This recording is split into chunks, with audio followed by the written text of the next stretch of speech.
চলি গৈ থাকিব পাৰো। কিন্তু আজি মেঘালয়ত NPP চৰকাৰ থাকে, কেতিয়াবা কংগ্ৰেছ চৰকাৰ আহে, কেতিয়াবা TMC চৰকাৰ আহে, গৰীব মানুহবিলাক গৰীব হৈ থাকে, কেতিয়াও সুবিধা একো নাথাকে। আজি আমাৰ এইবাৰ এটা সুযোগ আছে, ফাৰ্ষ্ট টাইমৰ কাৰণে মেঘালয়ত আমি 60টা सीटों बीजेपी कॉन्टेस्ट करी आसे। 60 सीट में अभी बीजेपी लड़ रहा है।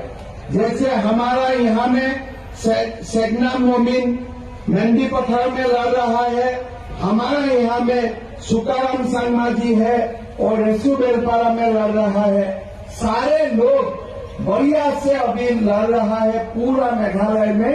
और इस बार मेघालय में हमें सब मिलके बीजेपी का सरकार बनाना है, जरूर बनाना है। बना पाएगा कि नहीं बना पाएगा? हम लोग को बनाना होगा।